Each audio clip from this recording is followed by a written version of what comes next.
Welcome back. Today we will show you a quick tutorial on how to fill the Excel spreadsheet. In the Excel spreadsheet, you will notice that there are 3 tabs: ebooks, hardcovers and paperbacks. Each tab matches a book type defined by Amazon KDP.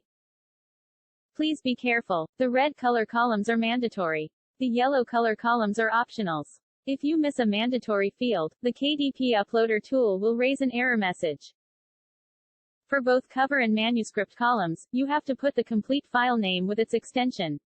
In order to display the extension in your computer, depending if you are at Windows or Mac operating system, please set up your computer as shown. The following fields are present in the Details section of Amazon KDP website: the title, subtitle, series, description, keywords fields, Category 1, Category 2, language, author prefix, author first name, author last name and large print.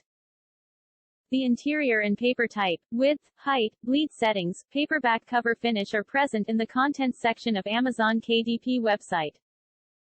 The remaining fields are in the Pricing section of Amazon KDP website.